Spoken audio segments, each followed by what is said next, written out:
Hello everyone. I'd like to introduce myself for a moment. My name is Charles Wells and I am the Patriot Preacher.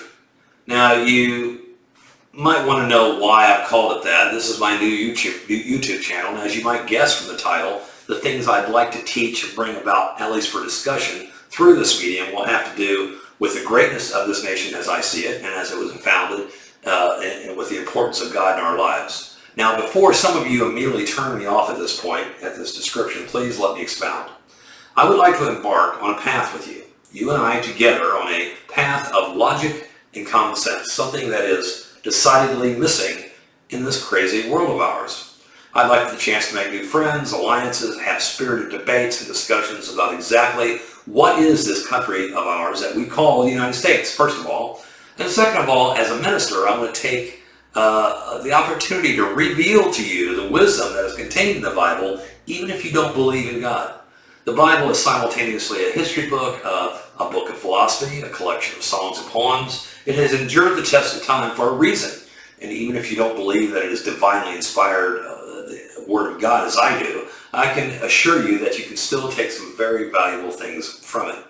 Certainly our forefathers did. They based our Constitution on Judeo-Christian values. So let's talk about this nation for a moment. There is so much discussion nowadays about how bad this country really is. Critical race theory is being taught in our schools, and the general consensus from the so-called educational elite is that this country is based upon racism and bigotry, and is so rife with these attributes that the only way that we will ever be able to remedy the situation is to tear down the country down to its base and start over. You know, it's very easy to rewrite history when we live such short lives in the scheme of things. And we are inundated from all sides by people who tell us what to believe and who to blame for our own shortcomings and the things that are going on in our lives. What is not being taught is that before this country was willed into existence by extraordinarily brave men and women, the world was ruled with tyranny and oppression. It was the natural state of affairs for humanity everywhere. There were military dictatorships, royal families, czars, emperors, and other forms of government where either just one or just a few people governed and made the rules for the rest of us. So what we are moving toward right now is certainly nothing new. In these forms of governance that I'm talking about, which still exist today in other parts of the world, there is no such thing as personal property. The government can take anything you own at any time. They can imprison you or even torture and kill their own people without due process. And no matter how unjust and cruel these systems become, the few rule over the powerless masses with impunity because they have all the money and all the power.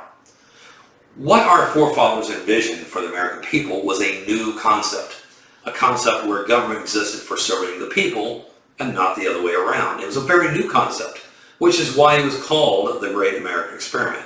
Now, a lot of you may already be wanting to stop me in what I'm saying and say the very forefathers themselves were racist, which makes everything that they did tainted and soiled and worthless. Yes, the forefathers were just humans. They were men of their times, and we are people of our times. They were flawed human beings. I can guarantee you we are flawed human beings as well. But I assure you that the documents they used to create this nation was pure genius. You know, we're often told that the Constitution is outdated. It's a quote-unquote living document. And whenever you hear those words, you should be on guard. Because the Constitution is the only bulwark or wall between us and the government. The Constitution is nothing more than a laundry list of what the government absolutely cannot do to you or to me. You see, the forefathers understood the dark side of human nature. They knew people in power always crave more power and would attempt to overreach their boundaries. But in other words, the Constitution addresses human behavior. It's not based upon technological or societal evolution. And human behavior, ladies and gentlemen, has never changed and will never change. So the Constitution is just as relevant today as the day it was written, probably more so because it is under fire as it has never been before. And while the forefathers didn't create a perfect union, and of course we can't because we're just humans, they provided a method to create a more perfect union as time went on with the amendment process, which was intentionally made difficult so that we knew that an amendment was truly the will of the people and not just a whim from the political party that was in power at the time. And while many of you who are listening to my channel may not believe in God, God believes in you and the framers of this republic. contrary to what you've been taught in school, thought that God served a very important and integral part of how we conduct ourselves as a nation. There's no such thing as separation of church and state, folks, which is a popular revisionist theory, but rather the government is simply not to prescribe a particular religion and forces you to believe that religion, because we have this thing called free will, something that God gave us as a gift, and we use it as we see fit. So how does all this tie together, you might be asking yourself at this point? Well, very simply, we have allowed ourselves to be divided by politicians who do not have any of our best interests in mind, and by a media who is self-serving. We are being, quote-unquote, informed by political elitists who believe that they know what's best for us more than we do. After all, we're just too stupid to take care of ourselves, aren't we? They divide us black against white, rich against poor, young against old, hetero against gay, theist against atheist.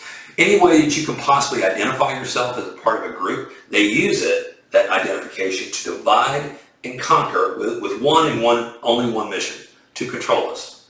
See, a united people cannot be controlled. Hence the old adage, with united we stand and divided we fall. An educated citizenry cannot be fooled or duped into believing things that are not true. See, they have control of the media, the entertainment industry, the educational system, and they have fed us a long train of falsehoods for decades, and it's now coming to fruition for them. It's always amazed me how, if you tell a lie long enough, it will be believed, no matter how big the lie is. And oftentimes, if someone lies to us, we may not believe them at first, but if they put their lie into writing and sign it with a PhD behind it from the right university, we automatically believe it as well. Now, this country is starting to be ruled by victimhood. Identity politics are all-encompassing. The depth of our victimhood is based upon a checklist. Are you a minority? Check. Are you a woman? Check. Are you gay? Check. Are you this? Are you that? The more check marks you can accumulate, the deeper you are mired in a system that supposedly will never allow you to succeed. But nothing can be further from the truth, folks. Never in the course of human history have people been in a position where they can go from nothing to something through sheer hard work and perseverance. Life and success in this country, at least, is not a zero-sum game. If someone else has something, it's not because they took it away from you. But even saying that in today's society is a sin. You must believe in what they call intersectionality of victimhood, and if you don't believe or don't belong to any victim group, you are just supposed to apologize for who you are and admit that you are privileged in some way and that you are the cause of everyone else's woes in life. You know, I always say that millions of illegal and legal immigrants, for that matter, can't be wrong. The people of this nation only constitute 5% of the world's population, but we take in fully half of its immigrants. People risk their very lives to come here, and they wouldn't do it unless they knew they were coming to something that was better than where they came from. The truth is, we are the most diverse nation on the face of the planet to have ever existed. If you go to China, you will find Chinese. Go to Koreas, and you will find Koreas, Russians, and Russia. Only in European-style nations, the United States, do we routinely accept people from all over the world. People come here from more than 40 nations to escape the circumstances that they were born into. And while sometimes it causes a clash of cultures, we do pretty well here at the bottom of getting along with everyone. And well, I may be the first to tell you that racism is not extinct, and by the way, it never will be. It's not a characteristic of just one race. It is a plight of human emotionalism that sometimes causes us to think of terms of us and them. Now, if you believe this country is so racist and cruel, then I urge you to speak to someone who has immigrated here from the Eastern Bloc nations, from the old Soviet Union. They will tell you what real oppression looks like and how incredibly thankful they are to be here. Study the women and gay rights issues in the Middle East.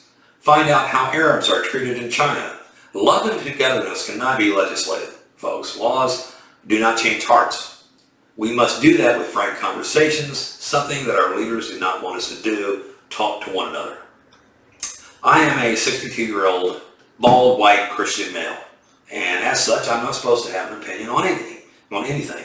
I have no right, regardless of whatever hardships I went through in my own life that stood as obstacles that I had to overcome. They really mean nothing. I am supposed to shut up, but I refuse to do that. See, I actually believe that there is much more that binds us together than divides us. I believe we are all brothers and sisters in Jesus Christ, and if you're not a Christian, we are brothers and sisters in humanity.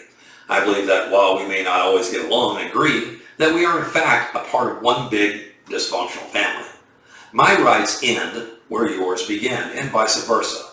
As the quite unique rapper that I'm just coming to become familiar with, Tom MacDonald, said in his Fake Woke video, hate speech is not speech that you hate. I may vehemently disagree when you say something, and you may do the same with me, but I will always respect and defend your right to say it. The moment we try to silence each other, silence people who don't agree with us, as going on with the cancel culture right now, we are on a direct path of tyranny and oppression, the very thing that violates every principle that we hold dear. Political correctness is the enemy of free speech. Now, many of you may be saying right now that this guy is just a blowhard. He doesn't know what he's talking about. The United States will never fall. Well, I'm here to tell you that while our enemies may never directly defeat us, we are defeating ourselves from within. We are setting ourselves up to fail as a nation by allowing a group of people some sort of fake superiority over us that they do not deserve and have not earned. Take the first steps. Question every assertion. Do your own research. Look at both sides of every issue, honestly. Separate fact from opinion. Look for hidden agendas. The survival of our very republic depends on you and your willingness to separate yourself from the crowd and stick your neck out, to stick up for yourself. Just because the majority of people believe in something doesn't make it true. To state the truth, no matter how much it hurts or offends or challenges what you previously believed or even how long you believed it. That's a difficult thing to do, to admit you've been wrong in your perceptions and to accept responsibility for your own actions. So I'm Charles Wells, the Patriot Preacher, and you have just heard the first installment of what I hope to be many years in our journey together for the seeking what Superman used to call the truth, justice, and the American way. If you've liked what you heard in this installment, take the time to hit the subscribe button below. Goodbye and God bless.